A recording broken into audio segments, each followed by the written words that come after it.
I am 38 weeks and 4 days pregnant today, and the baby is the size of a speak and spell. And I can honestly say I don't remember this.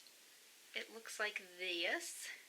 According to the What to Expect app, the baby is about 7 pounds and 19 to 20 inches. Obviously, I am still not in labor. It was raining today. My grandma was a nurse, and she said that the change in the barometric pressure would put a lot of people into labor. So I'm guessing I'm just really not ready, which seems so crazy with like all of the symptoms and things that I've had going on. Done with my finals. I have a whole week off of school. I don't start again until September 3rd. And this would be the perfect time to have a baby. So last week, I want to say, it was like last Sunday maybe, I was having contractions every 2 to 3 minutes, and they were painful, and they sucked. And every time that I'm having contractions, if I get in the shower, it'll stop them, or at least break them up, and they could get spaced out longer. And this time, it didn't. It continued. It was to the point where I wasn't even comfortable in the shower. I just had to get out. And I ended up going in to labor and delivery, and they monitored, and I just wasn't progressing. They did a cervical check. I wasn't dilating. There was like nothing going on, but the contractions were going on, if that makes sense. So they ended up giving me a shot of morphine and then Phenergan. And I guess if you're having like the prodromal labor contractions that aren't stopping, and you're also not like progressing into labor, it's supposed to quiet it down, make it stop, and it did. At first I was worried that it wouldn't, and when they sent me home, I'm like, my gosh, like I'm just gonna have to turn around and come back. Like I swear, it was like over 7 hours of these contractions. It was miserable. I haven't really had like anything like that since. I'm still having these contractions. Sometimes I think they're Braxton Hicks. They're not painful. Other times they are painful, but I can tell that it's not like active labor. I'm starting to get a handle on this. Like, I feel like it's my first time going through it, because ultimately it is. I really didn't have any of this with Jackson. So I feel like I have a handle on like the whole active labor thing, and I'm probably going to laugh at myself later, because I'll probably think that and then be one of those that doesn't think I am and has the baby in the car or something. But I had my doctor's appointment on Friday, asked me again about induction, and I explained to her my concerns with being induced and how I feel like from the research I've done and my own personal experience of having been induced before, getting that Pitocin, you're putting your body into labor, obviously, that's the point. And I feel like you're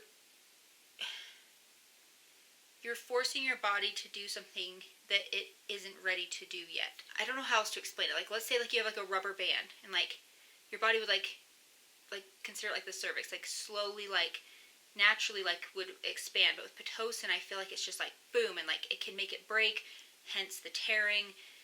I explained some of the issues that I had with my labor with Jackson, and my doctor said that that could have been because I was 2.5 weeks overdue.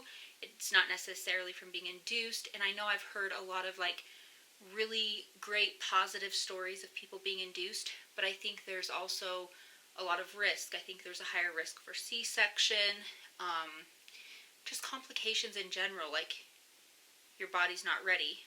But I also don't want to, like, having been in that situation where I have gone that far over and then still had to be induced and still had all those issues, hard for me to make a decision on what's best. From how she explained it, the longer I go, I guess your placenta isn't as good, and it's just the baby's that much bigger to have to deliver.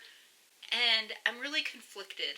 like super conflicted, because part of me feels like this is, I don't know if the being pushed on me is the right word, but being discussed with me is a convenience thing, which ultimately, yeah, I guess it kind of is for the staff, it is for you, it is for your family to just like have it scheduled. I also want to do what's best for her, not my doctor, the baby, and for me. So this has really been weighing on my mind. She said that she was going to look into the hospital schedule and just see what the availability was as far as dates for induction. So I said okay. I got a call from the nurse like Friday evening that works for her, and she's like, okay, your induction is scheduled for next Saturday, which is August 30th. And I was like, wait, I thought we were just like looking into like what the options were, because I'm 39 weeks on the 27th. 39 weeks in 3 days, the day they want to induce. And I was like, I thought she was just like looking into the available options. And she's like, well, no, you're set up. We don't have like a time or anything. They just call you that morning and tell you what time to come, but it'll be in the like Saturday evening. What if I change my mind? Like, I'm kind of still thinking about this, and she made it sound like it was no big deal. Like, if I change my mind, great, but like, it's just there, just in case.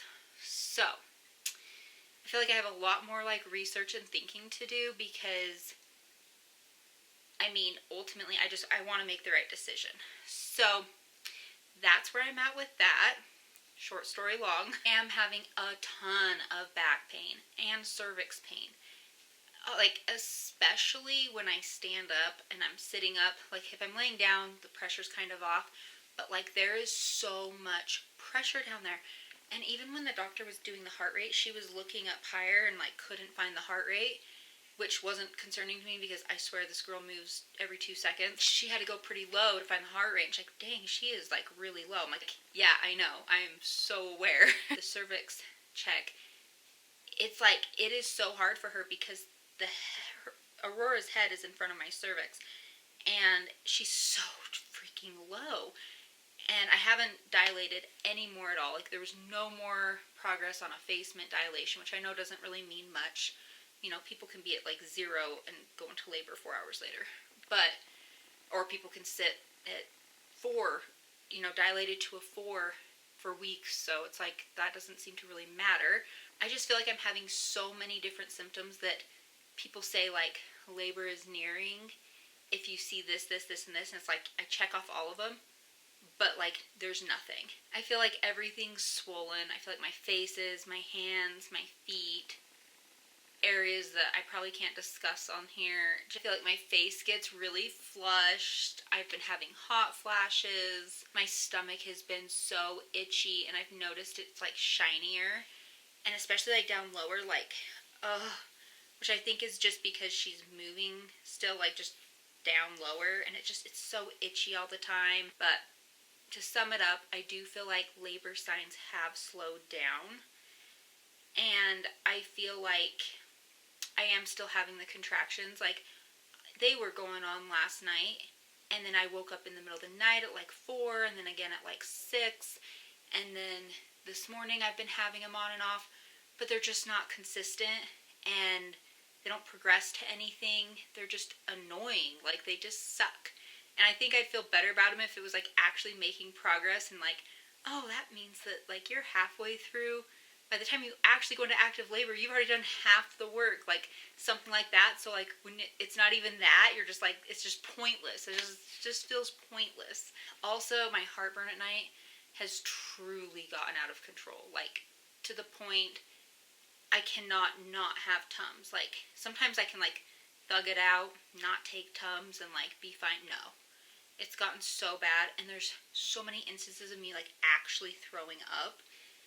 Yeah, it's just been like rough, and I've been still having the colostrum being produced, but it's like really, really leaky, like out of just my left boob, which is kind of weird.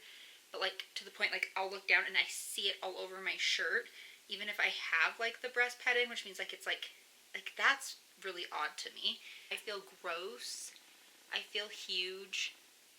I feel like it kind of is making me depressed, just because I'm like, I just feel blah, you know? And I'm not focused on school right now since I'm done with finals, and it's like I want to get all these things done before she gets here, but I feel so just crappy and like unmotivated, and I just feel like, dang, like, I don't know. Mentally, it's starting to mess with me a little, but I'm going to show my belly and get measured because I think I've complained enough. Alright, here is with the shirt on.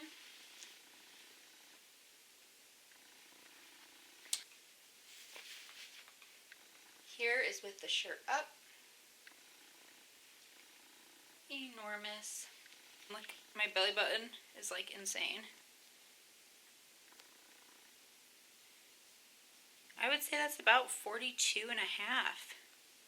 Alright, I think that's about 42 and a half. I've been thinking and guessing my whole way through this measuring thing, so it kind of makes me laugh when I even try. Next time I have a video, it's either going to be my 39-week update or she's going to be here. Alright, thanks for watching, and I will see you guys soon. Bye!